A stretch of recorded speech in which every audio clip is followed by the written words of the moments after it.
going higher. Unemployment is at its lowest level in 17 years.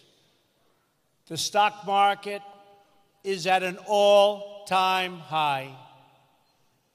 And the whole world is lifted by America's renewal. Everywhere I've traveled on this journey, I've had the pleasure of sharing the good news from America. But even more, I've had the honor of sharing our vision for a free and open Indo-Pacific, a place where sovereign and independent nations with diverse cultures and many different dreams can prosper leaders side by side and thrive in freedom. This has already been a remarkable week. I am so thrilled to be here today at APEC, because this organization was founded to help achieve that very purpose. America stands as a proud member of the community of nations who make a home on the Pacific. We have been an active partner in this region since we first won independence ourselves. In 1784, the first American ship sailed to China from the newly independent United States. It went loaded with goods to sell in Asia, and it came back full of porcelain and tea. Our first president, George Washington himself, owned a set of tableware from that ship. In 1804, Thomas Jefferson sent the explorers Lewis and Clark on an expedition to our Pacific coast. They were the first of the millions of Americans who ventured west to live out America's manifest destiny across our vast continent. In 1817, our Congress approved the first full-time Pacific development of an American warship.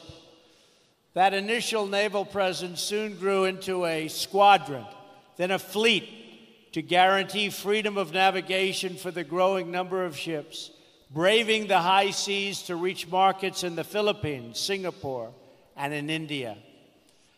In 1818, we began our relationship with the Kingdom of Thailand. And 15 years later, our two countries signed a treaty of friendship and commerce, our first with an Asian nation. In the next century, when imperialist powers threatened this region, the United States pushed back at great cost to ourselves.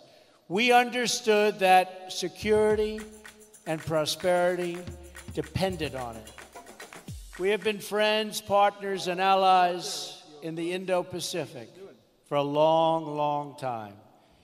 And we will be friends, partners, and allies for a long time to come. As old friends in the region, no one has been more delighted than America to witness, to help, and to share in the extraordinary progress you have made over the last half-century. What the countries and economies represented here today have built in this part of the world is nothing short of miraculous. The story of this region in recent decades is the story of what is possible when people take ownership of their future. Few would have imagined just a generation ago that leaders of these nations would come together here in Da Nang to deepen our friendships, expand our partnerships, and celebrate the amazing achievements of our people. This city was once home to an American military base in a country where many Americans and Vietnamese lost their lives in a very bloody war. Today, we are no longer enemies. We are friends.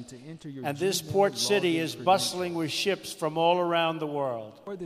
Engineering marvels like the Dragon Bridge welcome the millions who come to visit Da Nang's stunning beaches, shining lights, and ancient charms. In the early 1990s, nearly half of Vietnam survived on just a few dollars a day, and 1 in 4 did not have any electricity. Today, an opening Vietnamese economy is one of the fastest growing economies on earth. It has already increased more than 30 times over, and the Vietnamese students rank among the best students in the world. Simple yet powerful live streaming and recording software that allows anyone to create professional quality live broadcasts. And that is very impressive. This is the same story of incredible transformation that we have seen across the region. Indonesians for decades have been building domestic and democratic institutions to govern their vast chain of more than 13,000 islands. Since the 1990s, Indonesia's people have lifted themselves from poverty to become one of the fastest growing nations of the G20. Today, it is the third largest democracy on earth. The Philippines has emerged as a proud nation of strong and devout families. For 11 consecutive years, the World Economic Forum has ranked the Philippines first among Asian countries in closing the gender gap and embracing women leaders in business and in politics. Necessary steps to get XSplit installed and set up, which is typically a simple and quick The Kingdom of Thailand has become an upper middle income country in less than a generation. Its majestic capital of Bangkok is now the most visited city on earth. Or whichever and method that is very impressive. Now that you're logged into XSplit, not too many people the here only from options Thailand. we want to focus on for live streaming will be located in the broadcast tab that's in the main menu. Malaysia has rapidly developed click on the broadcast through recent tab decades, at the top, and it is now ranked as live one of the stream tab. best places Click on in the the gear world icon, to do business. and then click In Authorize. Singapore, And citizens you born will to appear parents prompting who you to enter your survived Gmail on login $500 a day are now among the highest earners in the world. A Do this, transformation and if you made have more than possible one by YouTube account or page, the vision choose which of account Lee you would Kuan like to Yew's live stream vision from. of XSplit honest broadcaster will then governance ask to be granted permission and the rule of and law. authenticate the following regarding your account. And his Click great allow, son and you can now live stream is to now YouTube. doing an Just for amazing future job. reference, I recommend looking up As I YouTube recently bandwidth observed in requirements. South Korea, It's a page which the people outlines and of that recommends republic different bit rates took a and poor country resolutions ravaged by depending war on your stream and in settings. just a few decades turned Once it you're into into one of live the streaming, wealthiest simply democracies hit on the earth. F1 key, or to Today, change the South hotkey, Koreans enjoy click on the higher Tools incomes tab, than the and then click citizens General of many Settings tab. European Union Next, click countries. the Hotkeys tab. It was great Scroll spending down until time you see with Start, President Moon. Stop YouTube Live. Everyone knows of China's Double-click the- impressive achievements over the past several decades. During this period, and it was a period of great market reforms, large parts of China experienced rapid economic growth. Jobs boomed, and more than 800 million citizens rose out of poverty. I just left China this morning and had a really productive meeting and a wonderful time with our gracious host, President Xi. And as I saw on my first stop of this trip, in Japan, we see a dynamic democracy in a land of industrial, technological, and cultural wonders. In fewer than 60 years, that island nation has produced 24 Nobel Prize winners for achievements in physics, chemistry, medicine, literature, and the promotion of peace.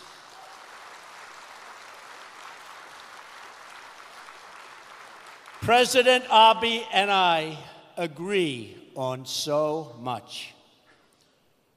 In the broader region, countries outside of APEC are also making great strides in this new chapter for the Indo-Pacific. India is celebrating the 70th anniversary of its independence. It is a sovereign democracy, as well as, think of this, over 1 billion people. It's the largest democracy in the world. Since India opened its economy, it has achieved astounding growth and a new world of opportunity for its expanding middle class. And Prime Minister Modi has been working to bring that vast country and all of its people together as one. And he is working at it very, very successfully indeed. As we can see in more and more places throughout this region, citizens of sovereign and independent nations have taken greater control of their destinies and unlocked the potential of their people.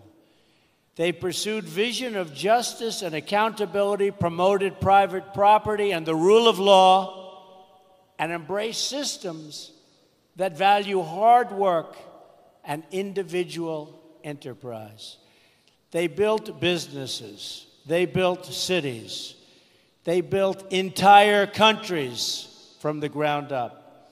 Many of you in this room have taken part in these great uplifting national projects of building.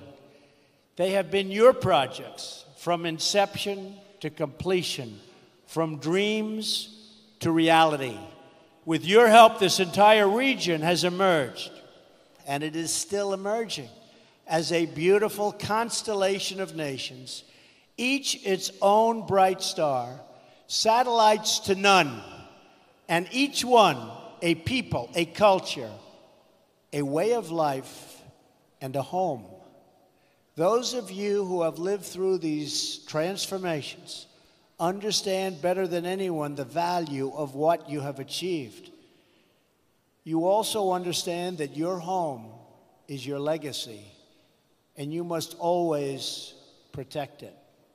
In the process of your economic development, you've sought commerce and trade with other nations and forged partnerships based on mutual respect and directed toward mutual gain. Today, I am here to offer a renewed partnership with America, to work together to strengthen the bonds of friendship and commerce between all of the nations of the Indo-Pacific, and together to promote our prosperity and security. At the core of this partnership, we seek robust trade relationships rooted in the principles of fairness and reciprocity. When the United States enters into a trading relationship with other countries or other peoples, we will, from now on, expect that our partners will faithfully follow the rules just like we do. We expect that markets will be open to an equal degree on both sides, and that private industry, not government planners, will direct investment. Unfortunately, for too long and in too many places, the opposite has happened. For many years, the United States systematically opened our economy with few conditions. We lowered or ended tariffs, reduced trade barriers, and allowed foreign to flow freely into our country. But while we lowered market barriers, other countries didn't open their markets to us. Funny. They must have been one of the beneficiaries. What country do you come from, sir? Countries were embraced by the World Trade Organization, even if they did not abide by its stated principles. Simply put, we have not been treated fairly by the World Trade Organization. Organizations like the WTO can only function properly when all members follow the rules and respect the sovereign rights of every member. We cannot achieve open markets if we do not ensure fair market access. In the end, unfair trade undermines us all. The United States promoted private enterprise, innovation, and industry. Other countries use government-run industrial planning and state-owned enterprises. We adhere to WTO principles on protecting intellectual property and ensuring fair and equal market access.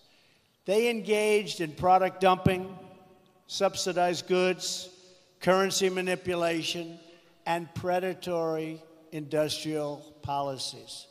They ignored the rules to gain advantage over those who followed the rules, causing enormous distortions in commerce and threatening the foundations of international trade itself.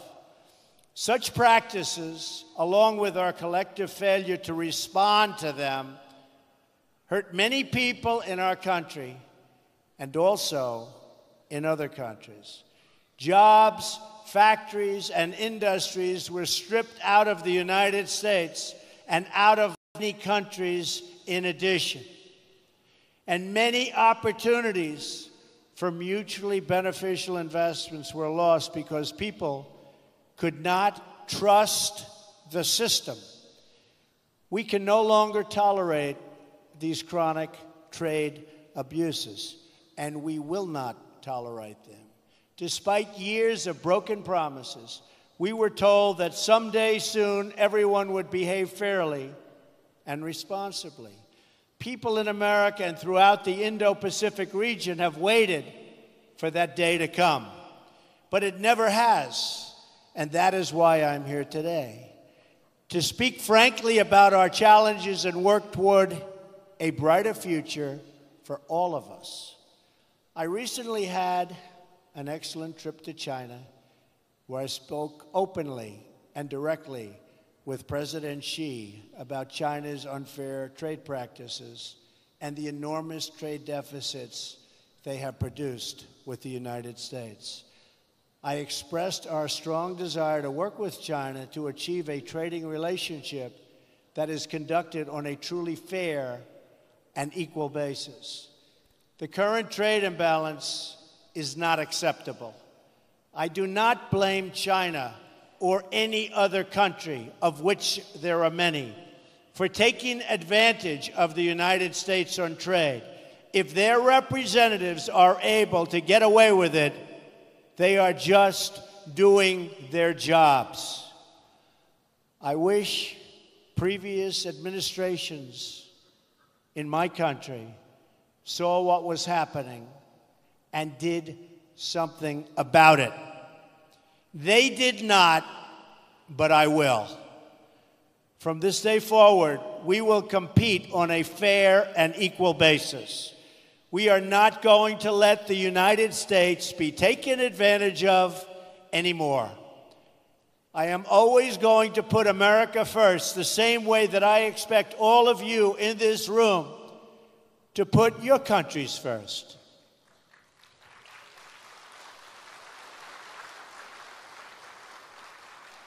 The United States is prepared to work with each of the leaders in this room today to achieve mutually beneficial commerce that is in the interests of both your countries and mine.